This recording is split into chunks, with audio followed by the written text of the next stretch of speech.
Nityananda Shri Advaita Gadadhara Shivasadi Gaura Bhakta Vrinda Hare Krishna Krishna Krishna Hare Hare Hare Rama Rama Rama Hare Hare.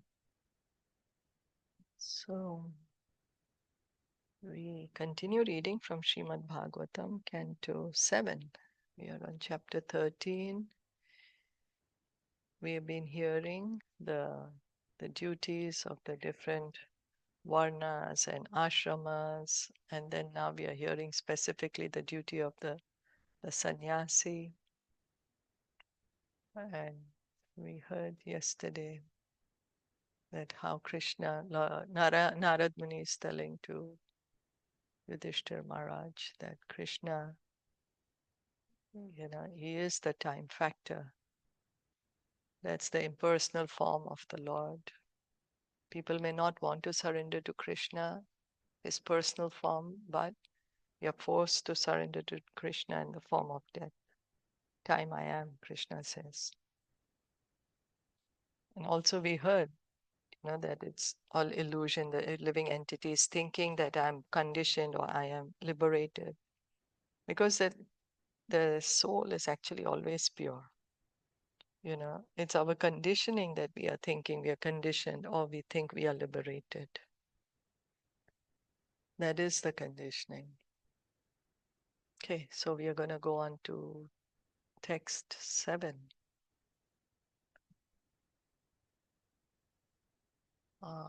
Na sach chatreshu sajjeta Na asachatreshu sajjeta nopajiveta jivikam nopajiveta jivikam vadam styaje tarkan vadavadam tyajetarkam paksham kamchana samshrayet.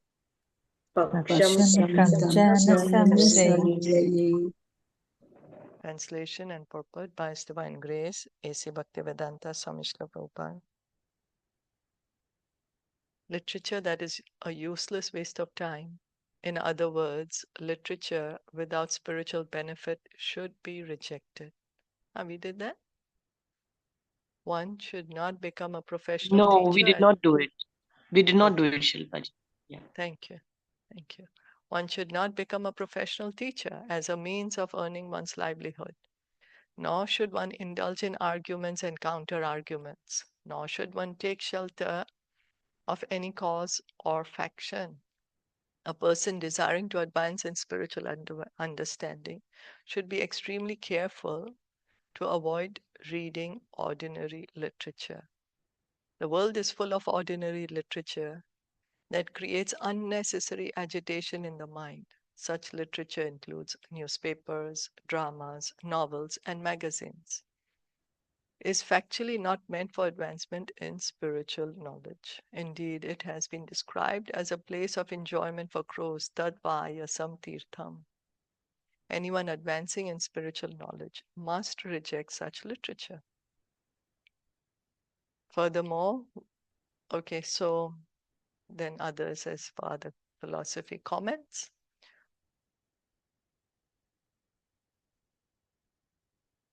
Yeah, nowadays, how there is more misinformation, right? So it's better to follow the trusted scriptures. So much of disinformation everywhere. You really want to sometimes turn off even the news, which we used to watch to know what's going on around the world. But we don't want to watch it anymore. It really scares us all the more what's going on. So rather stick to what is actually, authorized scriptures. One may know, then one may argue, but if you don't watch the news, how can you be updated? You might be called like, you don't know anything, your friends might shun you, what's happening? That could be an argument. In social media also, right? Yeah, social media. You don't switch on the news, but you get the forwards on WhatsApp. If you have WhatsApp. Yeah.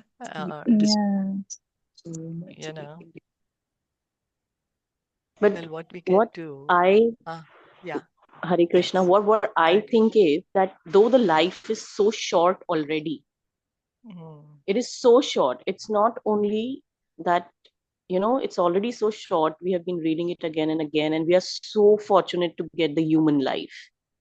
We are so fortunate that we are born as human. So our only goal should be to read about Krishna. And there is ample and ample of books of Srila Prabhupada.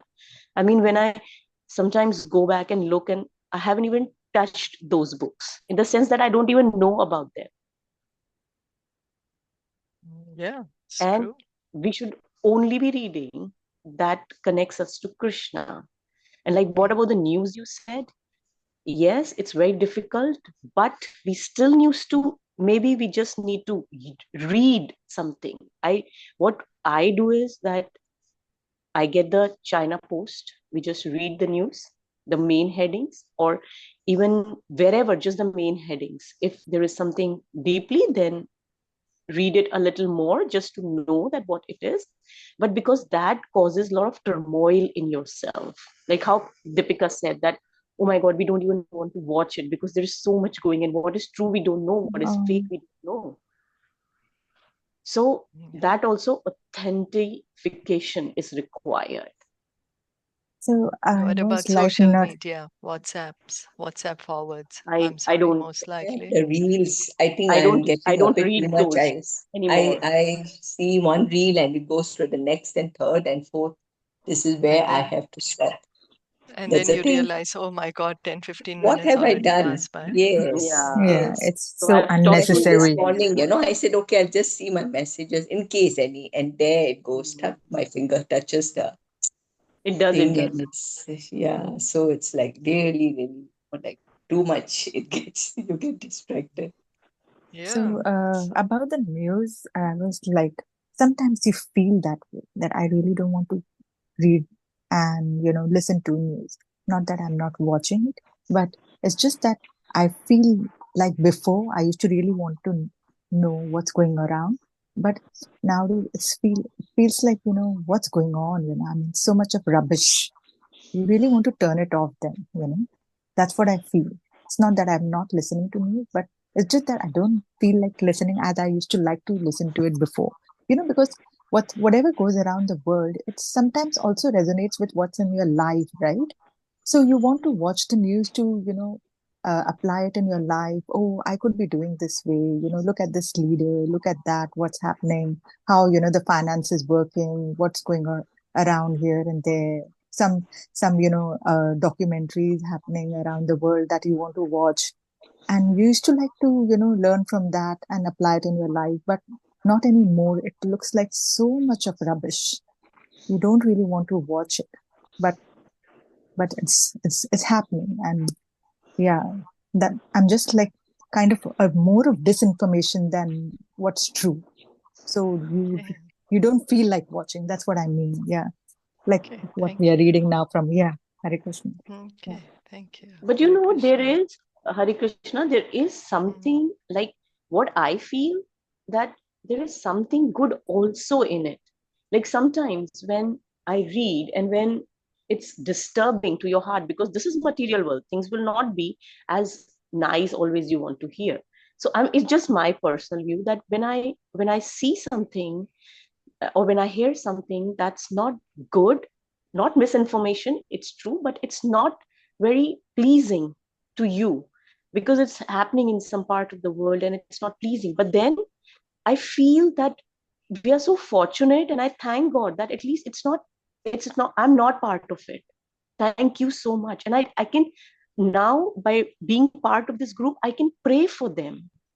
So, I think that at least we can connect because they are suffering and it's not pleasing. It's really not pleasing any faith or anybody, but at least we have that thing that we can connect them to Krishna. We can just pray for them in that moment, and we can connect them to Krishna, that Krishna, please be their friend too. They need you, Krishna. Krishna, please be there for them.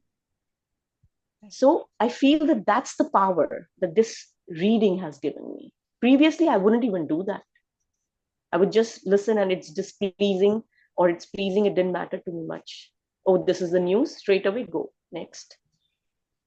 But now I think that Thank you. at least if it's displeasing, and we know the material world is displeasing. It's not, the newses are not going to be very always pleasing to us. It's always been like that. So definitely, but I think that, yeah, Krishna, you gave us that. Like, I'm really thankful to you that you connected us to that spirituality where we can connect others. At least we can just pray for them. That is so powerful. Previously, never. So yeah, but thank you. Thank you.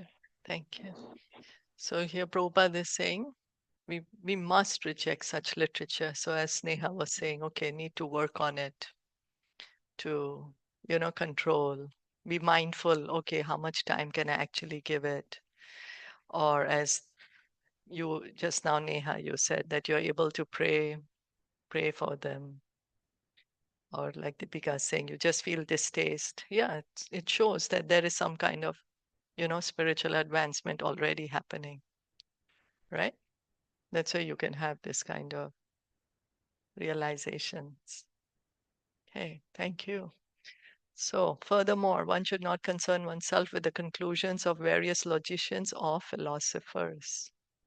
Of course, those who preach sometimes need to argue with the contentions of opponents, but as much as possible, one should avoid an argumentative attitude.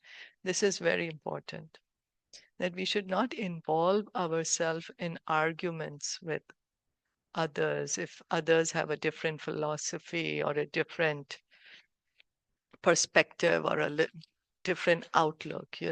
We should avoid any kind of argument at all costs. So as much as possible, Narad Muni is saying this. In this connection, Srimad Bhacharya says, Aprayojana paksham na samshayet, na prayojana pakshishyan, na vrata shishya bandhakrit, na chodashina shastrani, na virudhani chabhyaset, na vakya yopajiveta, na निषिद्धान् समाचरेत् एवं भूतो यतिर्याति tad eka sharano harim. There is no need to take shelter of unnecessary literature or concern oneself with many so-called philosophers and thinkers who are useless for spiritual advancement, nor should one accept a disciple for the sake of fashion or popularity. One should be callous to these so-called shastras, neither opposing nor favoring them, and one should not earn one's livelihood by taking money for explaining Shastra. A sannyasi must always be neutral and seek the means to advance in spiritual life, taking full shelter under the lotus feet of the Lord. So this is applicable not only to sannyasis, but each and every one of us, not to concern ourselves too much with opposing philosophies. We just try to understand the philosophy of Krishna consciousness more and more, because our energy is limited, time is limited. Instead of arguing with others, let us try to deepen our realization, try to hear more about Krishna, understand more about Krishna. That's the point. And yeah, as far as other literatures, also try to limit it to the bare minimum as much as possible, you know, because nowadays it just stares in your face, sometimes you can't even avoid it. But yeah, we just have to be mindful then. Okay, going on. Na shishyan anubadnita Na Shishya shishyan Anubhagnita anubadnita granthan nevabhyaset bahun Granthanaiva Bahun granthanevabhyasit bahun na vyakhyam upayunjita na Navyakyam vyakyam Upayunjita upajita na rambhan arabhit kvachit. Naramban Arabhi Ramban Kvachit. Arabhi Kwachit. A sannyasi must not present allurements of material benefits to gather many disciples, nor should he unnecessarily read many books or give discourses as a means of livelihood. He must never attempt to increase material opulences unnecessarily. So-called swamis and yogis generally make disciples by alluring them with material benefits. There are so many so-called gurus who attract disciples by promising to cure their diseases or increase their material opulence by manufacturing gold. These are lucrative allurements for unintelligent men. A sannyasi is prohibited from making disciples through such material allurements. Sannyasis sometimes indulge in material opulence by unnecessarily constructing many temples and monasteries, but actually such endeavors should be avoided. Temples and monasteries should be constructed for the preaching of spiritual consciousness or Krishna consciousness, not to provide free hotels for persons who are useful for neither material nor spiritual purposes. Prabhupada would say that our temples are like universities, university where we can come and learn Krishna consciousness. So here, of course, Narad Muni is saying that one should not try to get more disciples by promising some kind of a material benefit, Oh, you do this and you're going to get cured, or you do this, you're going to get money. Because, we can see that we are all suffering in the material world. We have so many material desires. And then we go to such a person and then we get entangled in that. And then without understanding, oh, actually, I have to try and get out of here. So temples and monasteries should be strictly off limits to worthless clubs of crazy men. In the Krishna consciousness movement, we welcome everyone who agrees to at least follow the movement's regulative principles. No illicit sex, no intoxication, no meat eating, and no gambling. In the temples and monasteries, gatherings of unnecessary, rejected, lazy fellows should be strictly disallowed. The temples and monasteries should be used exclusively by devotees who are serious about spiritual advancement in Krishna consciousness. So the ashram, because in the Krishna consciousness movement, people can join the temple, live in the ashram. Before, of course, the movement was mostly ashram based, and now it's mostly congregational based. In the sense, before, most of the devotees would stay in the temples. Now, most of the devotees stay in their homes. But yet, still in India, more and more people are joining the ashram, but they have to follow the regulations. Srila Vishwanath Chakravarti Thakur explains the word Arambhan as meaning Mathadi Vyaparan, which means attempts to construct temples and monasteries. The first business of the sannyasi is to preach Krishna consciousness. But if, by the grace of Krishna, facilities are available, then he may construct temples and monasteries to give shelter to the serious students of Krishna consciousness. Otherwise, such temples and monasteries are not needed. So, a sannyasi is one who needs to preach. He needs to go everywhere in the world to preach Krishna consciousness. That's the purpose. And if the facilities are there, build the temples for the purpose of preaching. So Bhaktivinoda Thakur, like he was going from village to village preaching. He didn't establish many temples, but he started the Namhata program. Go to a village, gather some people, have some kirtan, give some talk, take some prasad together, then go to another village. Like that, he was engaging people in Krishna consciousness, encouraging people to come together to hear and chant together, in small groups or whatever.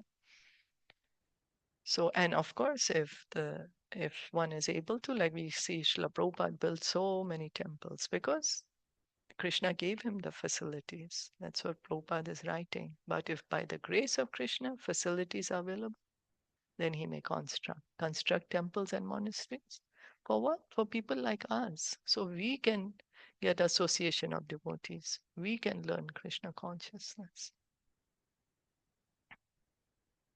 So we'll go on to the next one. Before we go on to the next one, I would just like to ask you all what we read in the earlier text, that we should not unnecessarily argue with other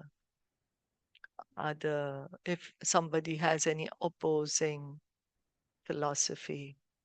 I'm sure maybe you'll have been in that position, or maybe not. Have you all been in that position, and how do you handle that situation?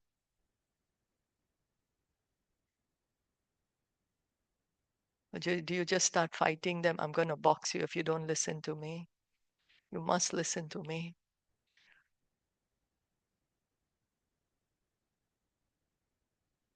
I think I just sometimes a person doesn't listen, then I just leave it and I Yeah, don't go further with it. yeah, Yeah, same better. here. Yeah, That's good. yeah, Yeah, yeah. You just that's bring your good. Yeah, point. Yeah, just bring Mhm. your point and leave it there, trying to Exactly. help them, right? Yeah, yeah. Don't go about boxing people or yeah, like, yeah, yeah. don't have, if you don't Just trying listen to to help me. them. So, yeah, just trying Yeah, to help them, leave it there. yeah, that's good. Yeah, And Because, Hare Krishna, the uh, arguing what you said, Shilpa ji, it is that uh, we shouldn't be doing, because as you mentioned, I remember you mentioned this point, that when you argue, until you're not assured that that point is right, you're giving the misinformation. If we argue or if we do anything like that, yeah, and that's true. that might also cause to your relationship, because you just want to inform, you don't want to create that I am, I know everything, because that's again Mm, then degradation of yourself.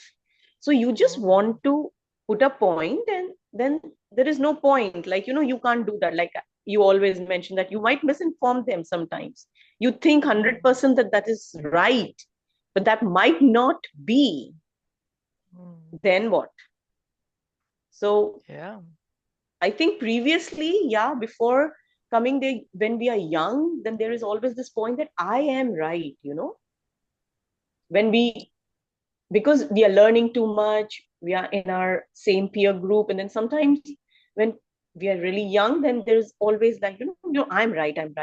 But then slowly and gradually, and then joining Krishna conscious, especially, puts a lot of brings a lot of change in you. Even sometimes you don't want to even say, sometimes even you I mean, and it's wrong, and then otherwise sometimes you don't even want to give a point. So it's okay, you ready to listen more, because I think that Mm, that's a big thing. And that day I really realized when you said that, because um, a lot of people would be listening to this, and if they just listen to that one part, they might get that misinformation, and that will always be there with them. Then what? mm,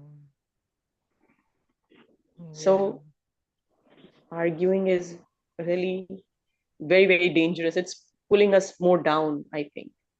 No, like Yeah. how like the simple thing, like people don't accept when people like they don't feel that Krishna is the supreme personal Godhead. They say that no, Shiva is higher, this, so then what do we do? But at least when you said once, no, Snehaji, you gave them Krishna once, because Krishna is so powerful. The name of Krishna is so powerful. So at No, least you but they put like connected in the them to same Krishna. level, no? So it's a bit difficult to explain to them, Yeah, so there is no need, but at least you gave them Krishna. When you mentioned Krishna in front of them, they are Mm. connected to that thread of Krishna. So you already gave them. Now there is no what do you want to argue? If they don't want to, it's okay. But you connected them. You gave them that sukriti, what we always call. Yeah. So you Yeah. gave them that. That's the Yeah. greatest. Yeah. That's right. Because Lord Chaitanya says, Yare dekha tare kaha Krishna Upadesh. Your duty is only to tell people. Then when they become devotees, when they accept it, that's between them and Krishna then. Yeah, but if Yeah, and somebody's then and like interested, huh? yeah, I'm yeah. sorry. Sorry, no, no, continue. Sorry, and if somebody's interested, then yeah, encourage them. When you see little bit interest, somebody has encouraged them to the maximum possible that you can. And also, we need to approach always with humility. Lord Chaitanya, Trinadapi Sunichena Taro Api Sahisuna Amanena Manadina Kirtanya Sada Hari. Always with humility. And the way Lord Nityananda and Haridas Thakur were preaching is with kusha grass between their mouth, between the teeth, means in all humility giving this knowledge. So, Yeah, sorry, you were saying something? No, true. That's what humility is really, really, really, really important. When we are Yeah. saying, we are talking, it has to be there. And also, like how you said, right, Shiva, I remember you had said, you had mentioned that Lord Shiva, he's the Lord of the material world. Yeah. And and Yeah. yeah, so Krishna is the Lord of the Lord of the spiritual world. spiritual world. Yeah. And Yeah, if somebody is willing to listen, then you can tell yeah, them Vaishnavanam Yatha Shambhu, Lord Shiva is the greatest Vaishnav. If somebody is he's willing like, to yeah, listen. If they're not willing to right. listen, keep like, don't go He's the around it. perfect, right? Yogi. I mean, yeah, he's a perfect Yeah. Vaishnavanam disciple. Yatha Right? Shambhu is the Yeah. highest Vaishnav. Ah, yes, yes, yeah. Is the highest Vaishnav. And he's prayer when Parvati Devi is asking him what is the best way of worship, he's saying worship of Lord Vishnu is the best.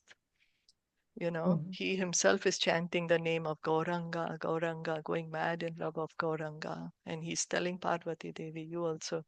When she asks him, he tells her, you also chant Gauranga.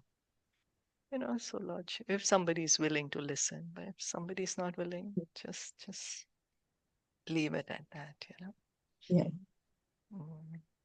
And I'll just briefly mention today is a special day, disappearance day of Narottam Das Thakur. Um, Narottam Das Thakur, great acharya in our line. Um, the the Guru Bandhana prayers that we sing, Shri Guru Charana Padma, the prayers to the spiritual master that is written by him. He's written amazing bhajans, amazing kirtan. Had he like kind of introduced a new style of kirtan. Um, he was always overflowing with love of Krishna, overflowing. Anyone who saw him would get so affected seeing him because he had so much love for Krishna that others would get so attracted to him, so mesmerized by him. He made so many devotees, attracted so many people. He was born in that time. Well, Bangladesh was a part of India, but now it is Bangladesh. So he was born in that part. And he was actually a prince. He was a prince, but he left home to to go to Vrindavan, to join the devotees in Vrindavan. And when Lord Chaitanya was near his village where Narottam was not yet born, Lord Chaitanya just started shouting, Narottam, Narottam. And people were wondering what happened. So Lord Chaitanya already predicted that Narottam is going to be born there.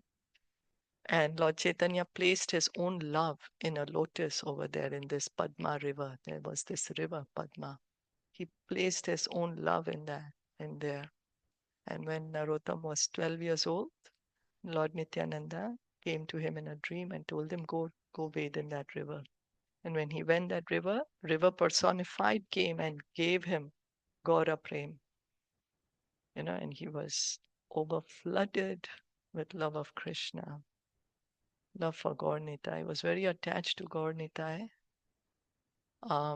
He could see their pastimes. Well, not their unmanifested pastimes. They had already left the world by then. But so many times he could still see their pastimes. He was such an advanced devotee. He, along with Shamananda Prabhu and Srinivas Acharya, had held the first Gaur Purnima festival at Keturi.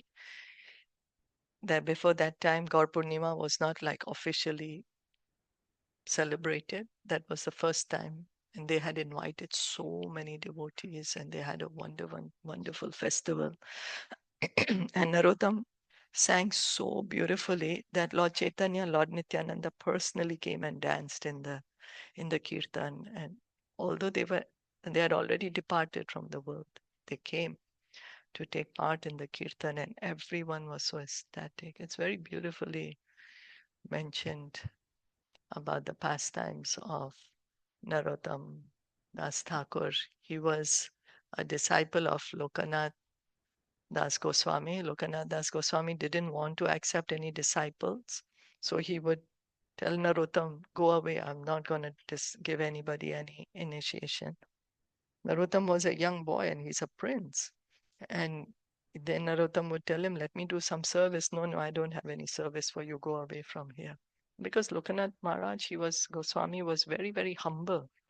Out of humility, he was like, no, don't serve me. Please, I'll do it by myself. So what to do? So Narottam started seeing where Lokanath Goswami goes at night to, pass stool, urine, and before there was no toilets like we have now. So he would go out in the forest. So then after Lokanath Goswami would finish his business, then Narottam would go clean the place, put new soil, arrange it nicely, keep some water there for washing. And he did that for a couple of days. And Lokanath Goswami was like, who's doing this? And why is somebody doing it? What's happening? So one night he stayed in the bushes to see who was it. And he saw it was Narottam. Narottam was a prince. And yet he was able to do such service because he had so much attachment for Lokanath Goswami that he wanted so much to get initiation from him that he was doing this. And when Lokanath Goswami saw what he's doing, he embraced him, he gave him initiation. Narottam Das Thakur was also called Mahashaya Thakur by Jiva Goswami. He studied under Jiva Goswami. He, along with Srivanavas, Acharya, Shamananda Prabhu, they were three of them, like buddies, classmates, how we have our school buddies, like that. They're all three exalted devotees. So Narottam Das Thakur, he was, I can't remember it exactly how to say this pastime. Then it was, well, I better not say it because I can't remember it clearly. But he had many, many disciples. He did a lot of preaching. His friend was Ramachandra Kaviraj, disciple of Srinivas Acharya. If you all have the time, try to hear more about Narottam Das Thakur. He's written many, many bhajans. Hari Hari Bifal is very famous. And Gauranga Bolite, it's like, some very, very famous bhajans, Nityapada Kamala. So if possible, you all can hear the bhajans. I just wanted to say a few words for my own purification. Thank you so much. So Narottam Das Thakur ki jai. Let's stop now. Okay. Shila Prabhupada ki jai. Srimad Bhagavatam ki jai. Gaur Bhakta Vrinda ki jai. Jai. Hare Krishna. I Thank was you all so much requesting, for listening. can I sing Yes. one bhajan of Narottam Das Thakur? Oh, please. Please. Yes, please. Yeah? Yeah, please. Go on. Okay, thank you so much. Radha Krishna Pran Mura Jugal Kishore Jivan Marane Gati Aro Nahi Mor Radha Krishna Pran Mura Jugal Kishore Kalandira Kule Keli Kadambe Ravan रतन बेदीरा ऊपर बसौ दो जान श्याम गौरी अंगे दीबो चंदेरा गंध चमर ढुलाबो कभे हेरी मुख चंद राधा कृष्ण प्राण मूरा जुगल किशोर गठिया मला तिरमाला दीबो दोरा गले अधर तुलिया दीबो कर्पूर तंबूले Lalita Vishakha Adi Jat Sakhi Brind Agyaya Karibu Seva Charanarvind Radha Krishna Pran Mura Jugal Kishore Shri Krishna Chaitanya Prabhu Dasera Nudas Seva Abhilasha Kore Narottam Das Radha Krishna Pran Mura Jugal Kishore. Hare Krishna. This is Yeah, one thank of you the so very, very much. beautiful ones. If you Yeah, want, I can thank read you. the meaning also. If Please you want, do. I Yeah, can read. that's what. Please, yeah, please. The divine couple, Sri Radha and Sri Krishna, are my life and soul. In life or death, I have no other refuge but them. In a forest of small Kadamba tree, on the bank of Yamuna, I will seat the divine couple on a throne made of brilliant jewels. I will anoint their dark and fair forms with a sandalwood paste scented with chuya, and I will fan them with a chamara whisk. Oh, when will I behold this moonlight faces, their moonlight faces? After stringing together garlands of malati flowers, I will place them around their necks, and I will offer tambula scented with the camphor to their lotus mouth. Tambula is the pan beetle leaf, with the permission of all the Sakhis headed by Lalita and Vishakha. I will serve the lotus feet of Sri Sri Radha and Krishna. Narottam Das, the servant of Sri Krishna Chaitanya Prabhu, longs for this service to the divine couple. Yeah, thank you Yeah. so much for that. Thank you. That was Beautiful. beautiful. Hmm. Hare Krishna. Thank